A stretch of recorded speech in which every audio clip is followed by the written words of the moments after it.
ദൈവത്തിന് സ്തോത്രം. ഈ നോയമ്പ് കാലത്തെ എനിക്ക് യേശുക്രിസ്തുവിൻ്റെ ജനനത്തിനെ ബേസ് ചെയ്ത് ഒരു വീഡിയോ ചെയ്യാൻ അവസരം തന്ന നമ്മുടെ അച്ഛനോടും യുവജന സഖ്യത്തിനോടും എൻ്റെ നന്ദി അറിയിക്കുന്നു. അങ്ങനെ ഒരു ക്രിസ്മസ് കൂടെ നമ്മുടെ ജീവിതത്തിലേക്ക് കടന്നു വരികയാണ്. ഈ ഒരു സമയത്ത് നമ്മളുടെ ജീവിതത്തിൽ ഉണ്ടാകുന്ന ഒരു ചോദ്യമാണ്, ക്രിസ്തു നമ്മൾ ജനിക്കുമോ? അല്ലെങ്കിൽ ഈ കാലമത്രയും ജനിച്ച ക്രിസ്തു എവിടെ? ഈ കാലമത്രയും എൻ്റെയും നിങ്ങളുടെയും ഹൃദയത്തിൽ, ഭവനത്തിൽ ജനിച്ച ക്രിസ്തു എവിടെ? നമ്മൾ ചുറ്റും നോക്കിയാൽ അനേകം വീടുകളിൽ ക്രിസ്മസ് ലൈറ്റ് ഇട്ടിട്ടുണ്ട്. നാട്ടിലൊക്കെ എല്ലാ വീടുകളിലും പല സ്റ്റാറുകൾ തൂക്കിയിട്ടിട്ടുണ്ട്. പല ഡിസൈനുകൾ, പല ലൈറ്റുകളിൽ നമുക്ക് സ്റ്റാർ കാണാം. എന്നാൽ 2000 വർഷങ്ങൾക്ക് മുൻപേ ക്രിസ്തു ജനിച്ചപ്പോൾ ഒരു നക്ഷത്രമേ ഉണ്ടായിരുന്നുള്ളൂ. എങ്കിലും അവിടെ ക്രിസ്തു ഉണ്ടായിരുന്നു. ഇന്ന് എൻ്റെയും നിങ്ങളുടെയും ഭവനത്തിൽ ലൈറ്റും സ്റ്റാറും എല്ലാം ഇടുമ്പോൾ നമ്മുടെ ഭവനത്തിൽ, നമ്മുടെ ഹൃദയത്തിൽ ക്രിസ്തു ഉണ്ടോ എന്ന് നാം ചോദിക്കേണ്ടിയിരിക്കുന്നു. അന്ന് 2 കൂട്ടരാണ് ക്രിസ്തുവിൻ്റെ ജനനത്തിങ്കൽ ചെന്നെത്തിയത്. ഒന്നും അറിയാത്ത ആട്ടിടയരും എല്ലാം അറിയുന്ന ജ്ഞാനികളായ രാജാക്കന്മാരും. ഇവർ 2 പേരും സമാധാനം കണ്ടെത്തിയത് ക്രിസ്തുവിനെ കണ്ടപ്പോഴാണ്. ആ കാലത്ത് രാജ്ഞിമാർ മശിഹായെ പ്രസവിപ്പാൻ ഒരുങ്ങിയിരിക്കുന്ന ആ കാലത്ത് കേവലം ഒരു സാധാരണ സ്ത്രീയുടെ ഉദരത്തിലാണ് ക്രിസ്തു ജനിച്ചത്. അവനെ നേരിട്ട് കണ്ടപ്പോഴാണ് പണ്ഡിതനായ വിജ്ഞാനികളും ഒന്നും അറിയാത്ത ആട്ടിടയന്മാരും സന്തോഷം കണ്ടെത്തിയത്. അത് നമുക്ക് എല്ലാവർക്കും അറിയാവുന്ന കാര്യമാണ്, അല്ലേ? നാം ആരായിരുന്നാലും ക്രിസ്തു നമ്മളിൽ ഉണ്ടാകുമ്പോഴാണ് സമാധാനം ഉണ്ടാകുന്നത്. അതാണ് അന്ന് മാലാഖമാർ പാടിയത്, അത്യുന്നതങ്ങളിൽ ദൈവത്തിന് മഹത്വം, ഭൂമിയിൽ ദൈവപ്രസാദമുള്ളവർക്ക് സമാധാനം. നമുക്ക് ഈ ഒരു വാക്യത്തെ നമുക്ക് 2 ആക്കി ചിന്തിക്കാം. അത്യുന്നതങ്ങളിൽ ദൈവത്തിന് മഹത്വം, അത് ഇന്നും എന്നും എന്നേക്കും ഈ ലോക അവസാനത്തോളം ഈ മഹത്വം ഉണ്ടാകും.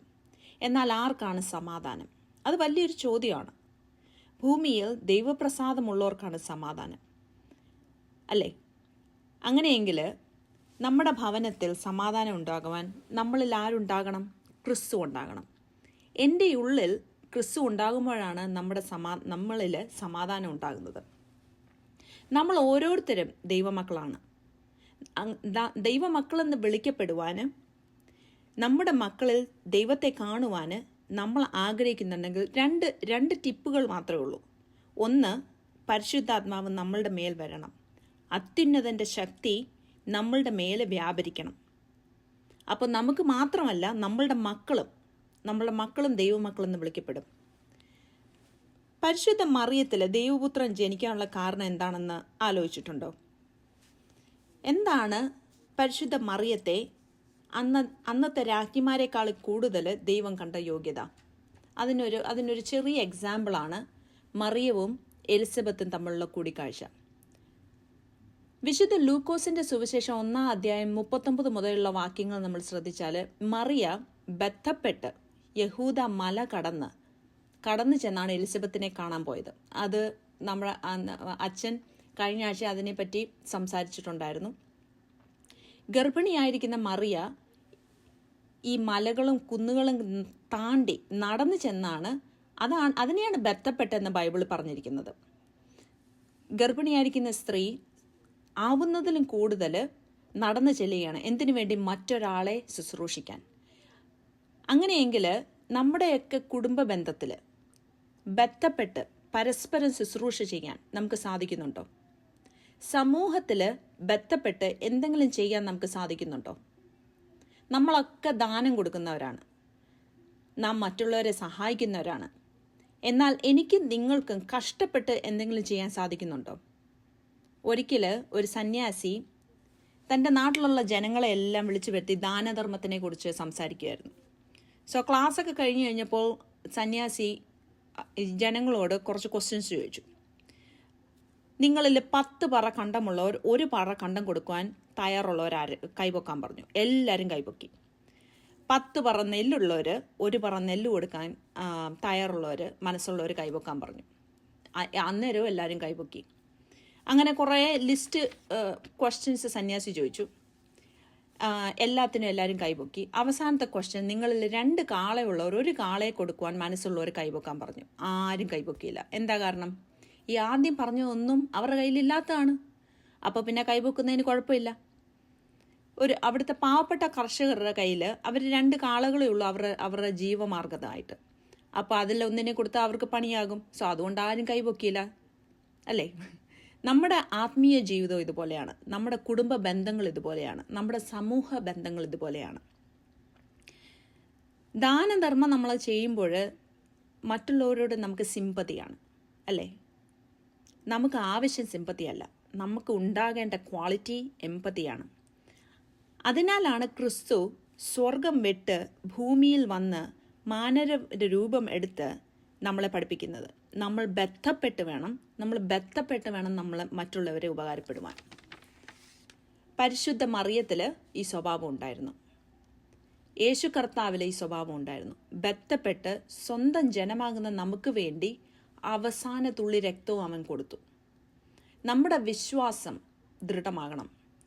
ഏതൊരവസ്ഥയിലൂടെ കടന്നു പോയാലും നോഹ വിശ്വസിച്ചതുപോലെ നമ്മുടെ വിശ്വാസം ദൃഢമാകണം. യഹോവ അടച്ച പെട്ടകത്തിന്റെ വാതിൽ ഇപ്പോൾ തുറക്കും എന്ന് നോഹ ദൃഢമായി വിശ്വസിച്ചു. ഉൽപ്പത്തി പുസ്തകത്തിൽ 7-ാം അധ്യായം 16-ാം വാക്യത്തിൽ കാണാൻ സാധിക്കും, യഹോവ വാതിൽ അടച്ചു. യഹോവ അടച്ച വാതിൽ തുറക്കുവാൻ അവൻ മതിയായവനാണ്. നോഹ വിശ്വസിച്ചതുപോലെ നമ്മുടെ വിശ്വാസം ദൃഢമായിരിക്കാനാണ് വേദോസം പറയുന്നത്.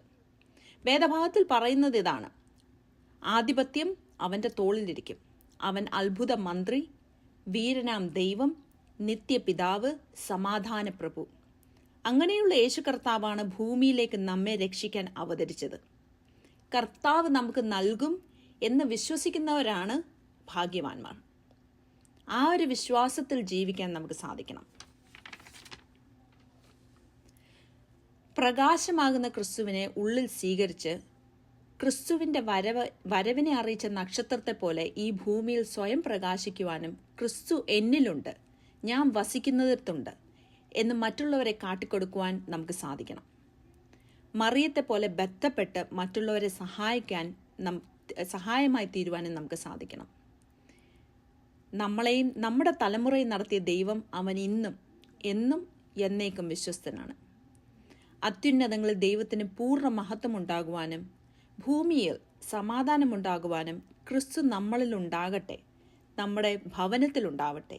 അതിന് ദൈവത്തിൻ്റെ പരിശുദ്ധാത്മാവ് നമ്മളെ ഓരോരുത്തരെയും സഹായിക്കട്ടെ എന്ന് പ്രാർത്ഥിച്ചുകൊണ്ട് എല്ലാവർക്കും സന്തോഷത്തിൻ്റെയും സമാധാനത്തിൻ്റെയും ക്രിസ്മസ് നേർന്നുകൊണ്ട് എൻ്റെ വാക്കുകൾ നിർത്തുന്നു. ദൈവം നമ്മെ അനുഗ്രഹിക്കട്ടെ.